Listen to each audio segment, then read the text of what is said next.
የተከበራችሁ አድማጮቻችን ስርጭታችን እንደቀጠለ ነው። አሁን ደግሞ ወቅታዊ ዘገባዎችን ዘገባ የምናቀርብበት ሰዓት ላይ ደርሰናል። የተለያዩ ርዕሰ ጉዳዮች አሉን። ኢሻያው ሰጠኝ ወደ እናንተ ነው የምናልፈው።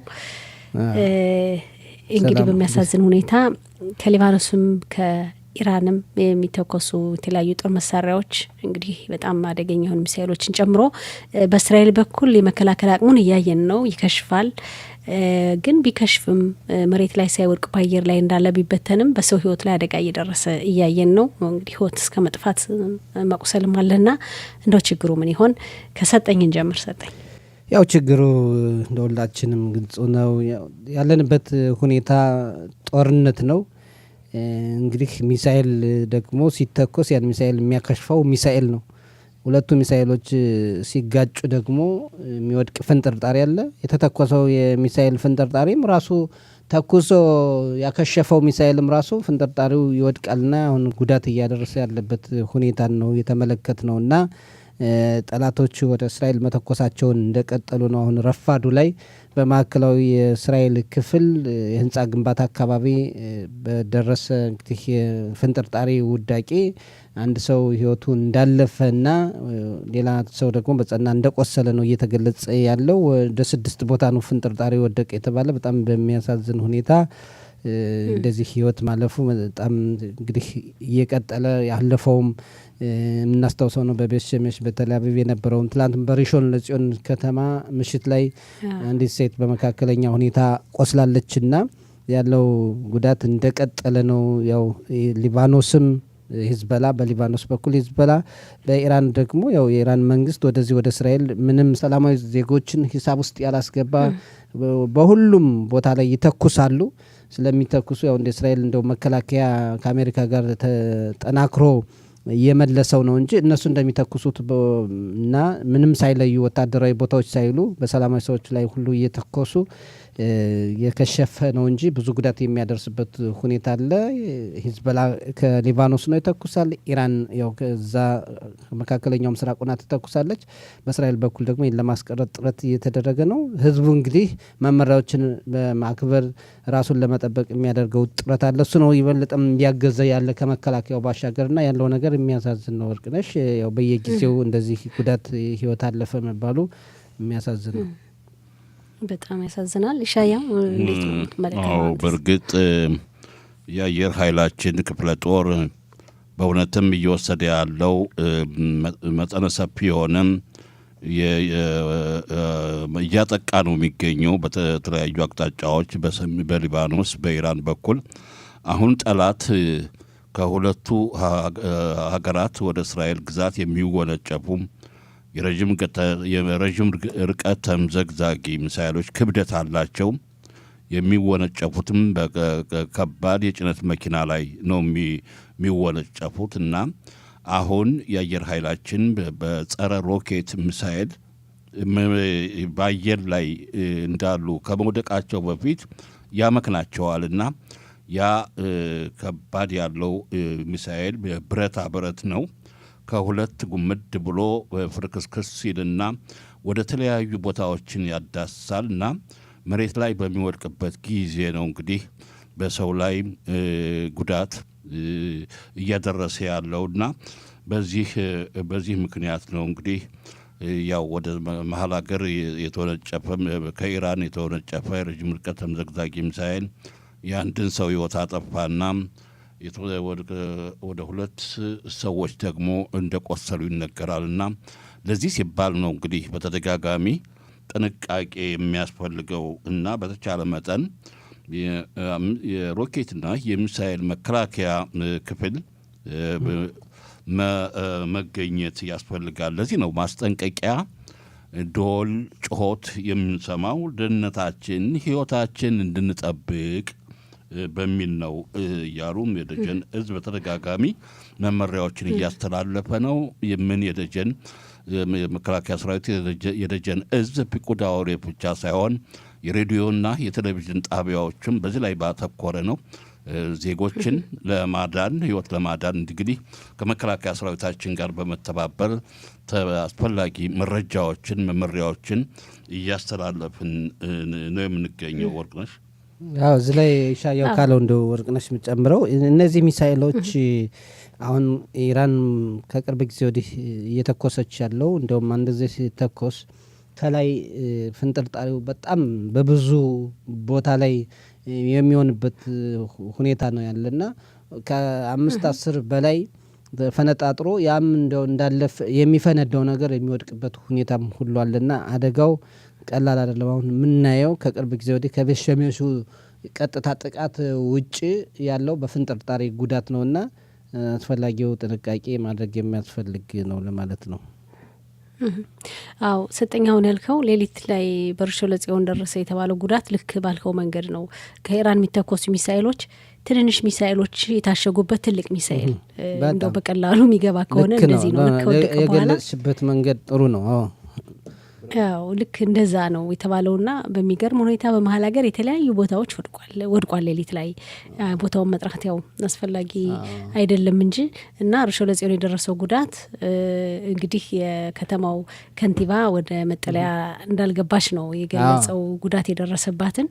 ይሄንም ታሳቢ ማድረግ አለብን አድማጮች። ግን እንደዚህ አይነት ሚሳኤሎች አሉ። አንድ ብቻ ወድቋል አክሽፈውታል ተብሎ ዝም አይባልም። ያ ሚሳኤል እንደገና ሚሳኤል ነው አዝሎ የሚመጣው ይበተናል እና ይተኮሳል እንደገና። የርሾ ለጽዮኑ ጥቃት እንደዚህ እንደነበረ ተገልጿል። ያልከው ነገር ሰጠኝ በጣም ያው ግንዛቤ ትኩረት የሚሰጠው ጉዳይ ስለሆነ ነው። ወደ የሚቀጥለው ጥያቄ ነጥብ እንለፍ። እንግዲህ ዘመቻ ከጀመረ ዛሬ 10ኛ ቀኑን አስቆጥሯል። በተለያዩ አቅጣጫዎች እንግዲህ ወደኛ ሊባኖስም ያው ሊባኖስ ሂዝቦላ ኢራንን በቀጥታ እያጠቃች ነው ያለችው። የእስራኤል መከላከያ ሰራዊትም ጥቃቱንም እየመከተ ጥቃትም እያደረሰን ያለውና እንደው በአጠቃላይ ያለው ሁኔታ እንዴት ይታያል?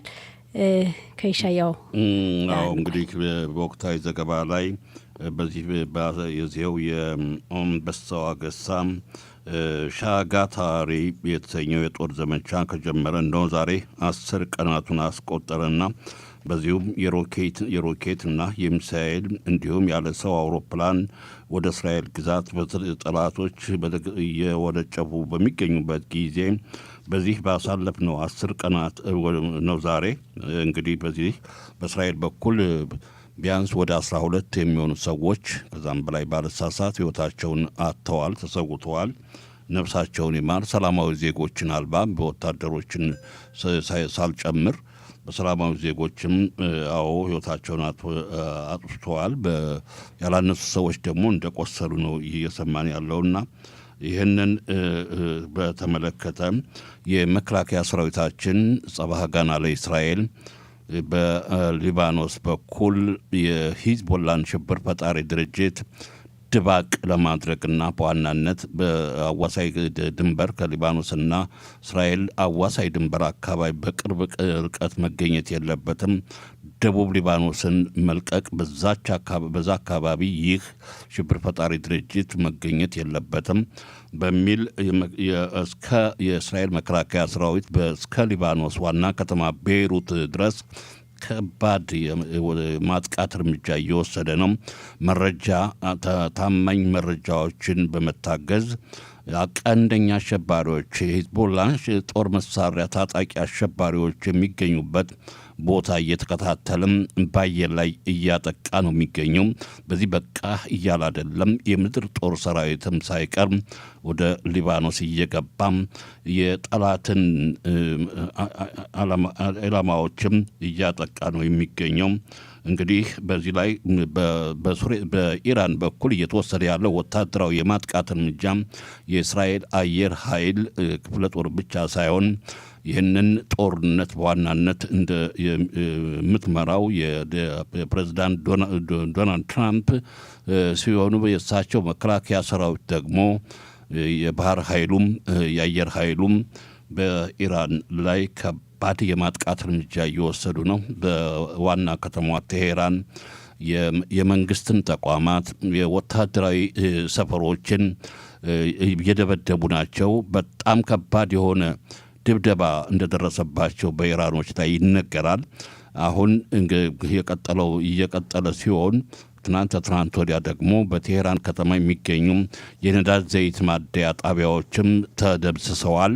በአየር ኃይላችን በወሰደ የማጥቃት እርምጃ አሁን የአሜሪካን ፕሬዚዳንት ዶናልድ ትራምፕ እያሰቡ ያሉትን እንግዲህ እስካሁን እጅግ በጣም አከራካሪ በዓለም ላይ አወዛጋቢ ጀምላ ጨራሽ የኒውክለርም ጣቢያዎችን በሙሉ ጭራሹን ለመደምሰስ እያሰቡ ናቸው ተብሏል። የሚጠበቅለትም ይሄ ነው ይባላል።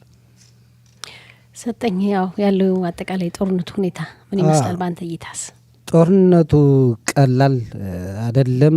እንግዲህ መቼም እስራኤልና አሜሪካ በትብብር የጀመሩት በእስራኤል በኩል አንበሳው አገሳ ወይም ሻአጋታሬ የተባለውና በአሜሪካ በኩል ደግሞ ዛም አጹም የተባለ ይሄ የጦር ዘመቻ ወደ በእንግሊዝኛ ኢፒክ ፉሪ ይሉታል። በአማርኛ እንደው ስናመጣው በጥሬው ታላቅ ቁጣ እንደማለት ነው እና ይህ ጦርነት ዛሬ 10ኛ ቀኑን ያስቆጠረበትን ሁኔታ አይተናል።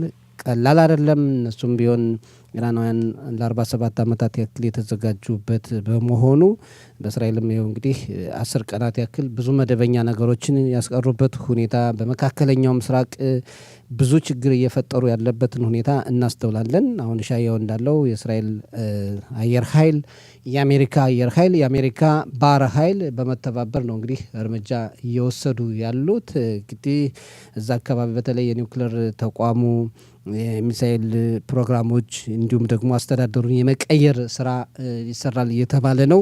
ምን ያክል ውጤታማ ሊሆን ይችላል የሚለውን በቀጣይ ቀናት የምናየው ነው። አስቀድሞ መተንበይ የማይቻልበት ሁኔታ አለ። እስካሁን ግን በጥሩ ሁኔታ እየሄደ እንደሆነ የአሜሪካም የእስራኤልም መሪዎች ይናገራሉ። ሌላው የኢራን ውጭ ጉዳይ ሚኒስትር ቃል አቀባይ ከአሜሪካ ጋር ድርድር የሚባል ነገር የለም፣ ድርድር አናደርግም፣ እናውቃለን፣ አሜሪካ ነዳጃችን ለመውሰድ ተዘጋጅታለች፣ የኢራን መሬት ለጠላቶቻችን የቀብር ቦታቸው ይሆናል በማለት ዝቷል።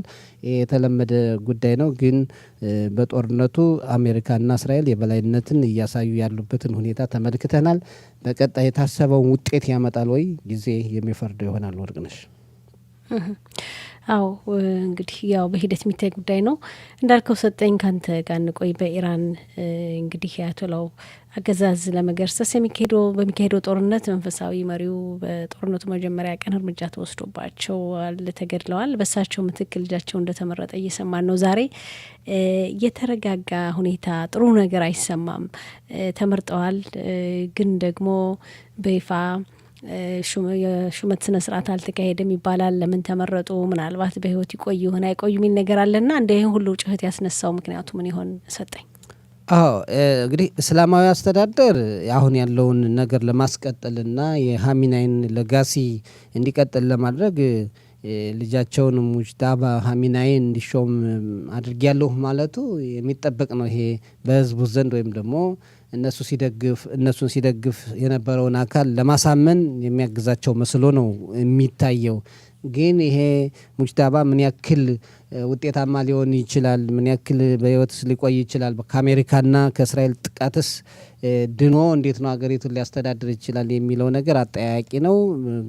እንዲያውም የአሜሪካው ፕሬዝዳንት እኮ ቀጣዩን የሀሚናይን ተተኪ እኔ መምረጥ አለብኝ፣ እኔ ማብሬ መሳተፍ አለብኝ ያሉበት ሁኔታ ስላለ ተደላድሎ ሀገሪቱን ይመራል የሚለው ነገር ትልቅ ጥያቄ ውስጥ የሚገባ ነው። እንግዲህ ሙጅታባን በዜና ተመልክተሸዋል። የ56 ዓመት ግለሰብ ነው። ሚስቱንና ልጁን ባለፈው ቅዳሜ በመጀመሪያው ቀን በነበረው ጦርነት ያጣበት ሁኔታ አለ። በኢራንና ኢራቅ ጦርነት ወቅት ወታደር ሆኖ አገልግሏል። በሃይማኖት ደረጃ በጣም አክራሪ የሚባል እንዳልሆነ ይነገራል። እንግዲህ እስላማዊ ትምህርትን በሀገሪቱ የተከታተለ ነው። የሶስት ልጆች አባት እንደሆነ ይነገራል እና የአባቱን ለጋሲ ለማስቀጠል እሱ መመረጡ ይሄ እነሱ ሀገር የሊቃውንት ምክር ቤት የሚሉት መምረጡ የሚጠበቅ ነው። ምክንያቱም አሁን ያለውን ስሜት ማስቀጠል የሚችሉት በዚህ መልኩ ስለሆነ፣ ግን በቀጣይ ከአሜሪካ ከእስራኤል የሚሆነውን ነገር መቆጣጠር ይችላል ወይ መቋቋም ይችላል ወይ ሌላ ጥያቄ ነው። በእርግጠኝነት አሁንም እርምጃ ተወስዶበታል ሲባል ነበረ። በህይወት ይኖር አይኖር እንኳን በእርግጠኝነት ለማወቅ አይቻልም እና ምናልባት እነሱ በውስጥ ደብቀው ይህን የህዝቡን ስሜት ለማስቀጠል ሊሆን ይችላል የሾሙበት ሁኔታ።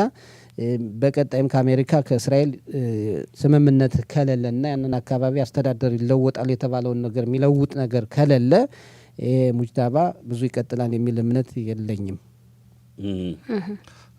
ሻያው አንተ ተጨምሮ ሀሳብ በነገራችን ላይ ሙጅታባ ሁለተኛ የመጀመሪያ ልጅ አይደሉም ይባላል ሰጠኝ እንዳልነው በሃይማኖት ያን ያህል ናቸው። በፖለቲካ ግን ያው በጣም ፖለቲከኛ እንደሆኑ ነው የሚነገረው። እንደዚህ ጋር ያያይዘህ ሻያው የምጨምረው በእውነት በዛ አምባገነናዊ ስርዓተ መንግስት ይህ የጠቅላይ የመንፈሳዊ መሪ አያቶላ የመንፈሳዊ መሪ አሊ ኻሜኒ በጣም አክራሪ አጥባቂ ወግ አጥባቂ ዜጎችን በግፍ እየገደለ እየረሸነ እያሰረ ዘመናት ለብዙ አመታት ያህል ሲመራ ቆይታ በኋላ በእርግጥ ለድርድር ሰላማዊ በሆነ ይህ ነገር ጥያቄ የኒውክሌር ጦር መሳሪያ በተመለከተ ዶናልድ ትራምፕ ሞከሩ። በክብ ጠረጴዛ ዙሪያ ተቀምጠው መፍትሄ ለመስጣት ሰላም ላይ ስምምነት ላይ ለመድረስ ተሞከረ፣ አልተቻለም። አሁን ይህ የ86 ዓመቱ አሊ ኻሜኒ ያው ተወገደ፣ ተገደለ። አሁን ልጁ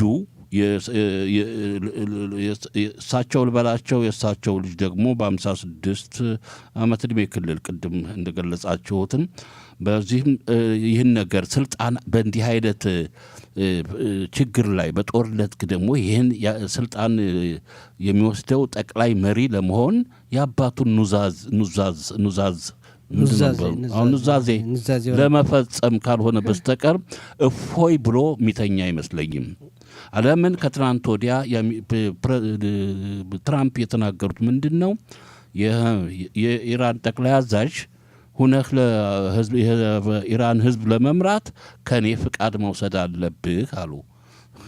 እንዲያውም ሻያው አሁን እያልከው ካለው የአባቱ ንዛዜ በአባቱ ንዛዜ መሰረት እሱ እንዲሆን አልተፈቀደም ነው የሚባል በንዛዜው። እንዲያውም የንዛዜውን ወረቀት ቀዶ ጥሎታል የሚል ሁሉ መግለጫዎች እየወጡ ያሉ ምን ያክል እውነት ነው መረጋገጥ ያለበት ነው። ነገር ግን አሁን ይህንን የሀገሪቱን ሁኔታ ጸረ አሜሪካ ጸረ እስራኤል ማስቀጠል የሚችሉት የኻሜኒን አቋም የሚከተል ሰው ሲያመጡ ነው። ሌላ አካል ቢያመጡ ተቀባይነት ላይኖራቸው ስለሚችል ደግሞም ስጋት አለባቸው እነዚህ የአያቶላዎች አስተዳደሮች።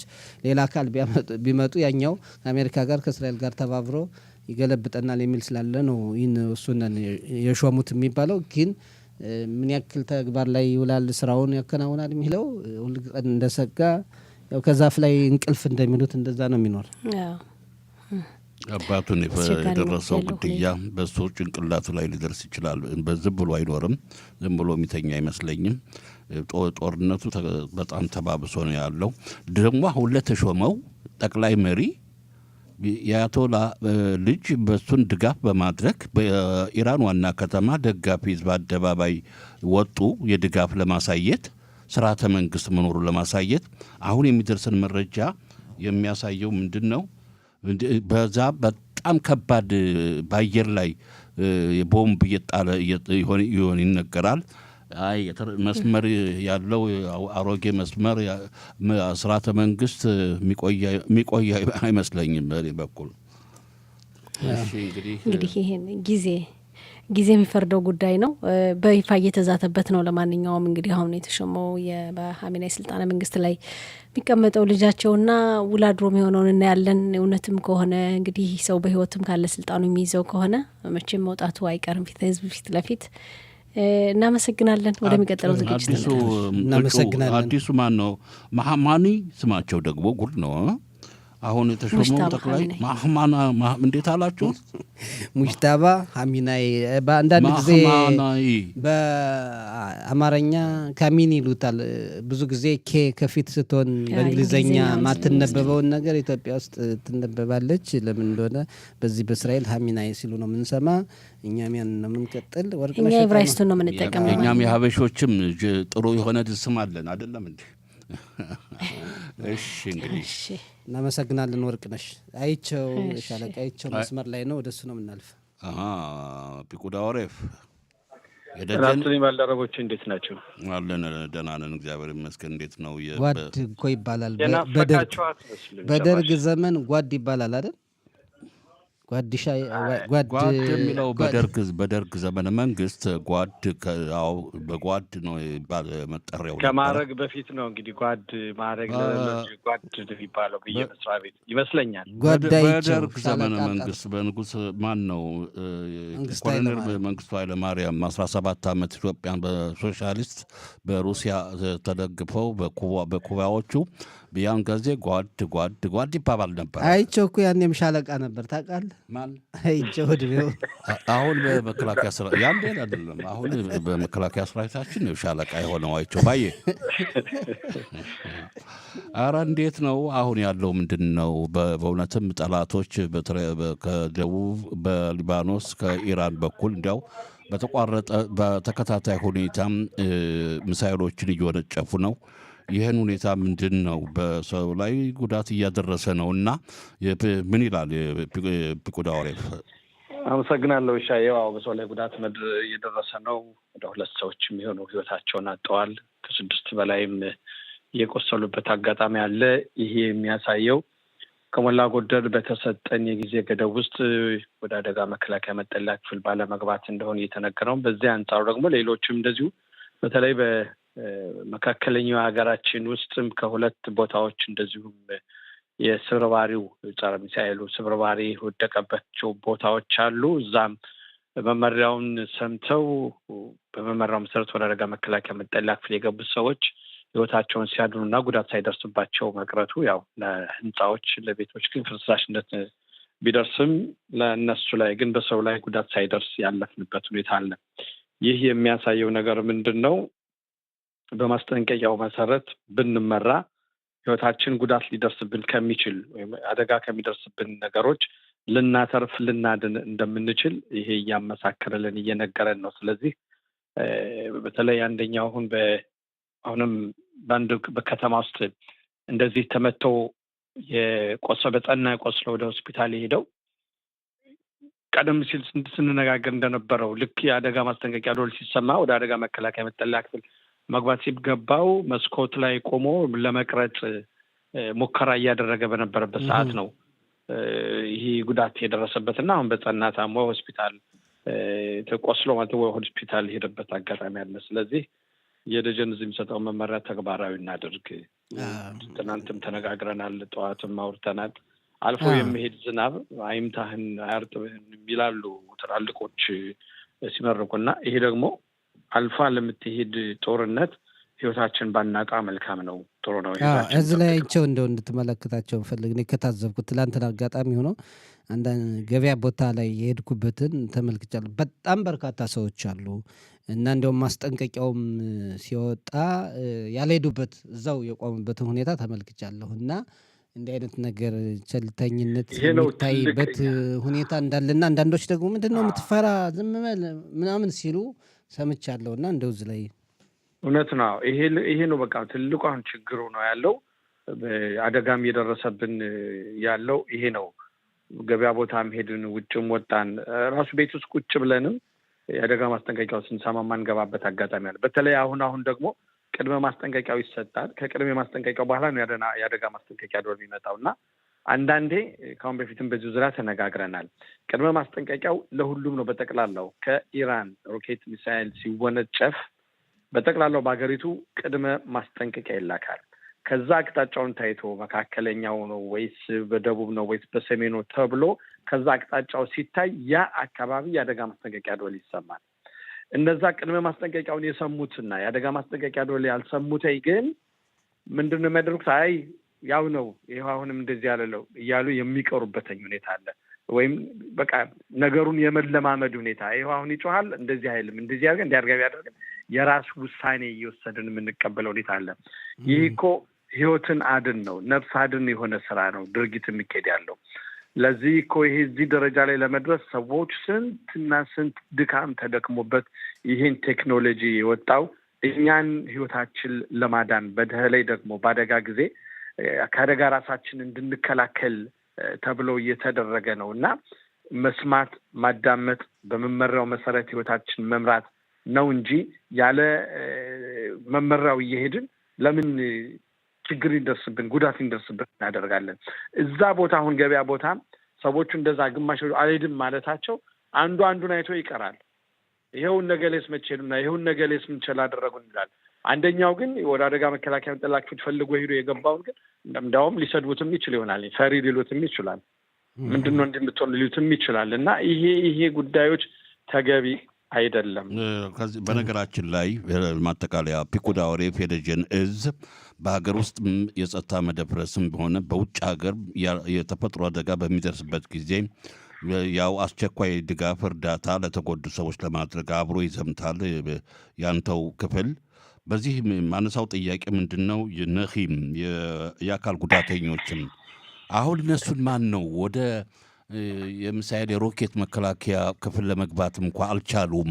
አሁን ማን በዚህ ዙሪያ ላይ ፒኩድ አውሬፍ እንዳው የበጎ አድራጊ የማዝመት አስቸኳይ እርዳታ የሚሰጡ የማዝመት ሁኔታ በአጀንዳ ይዋይባታል ወይ?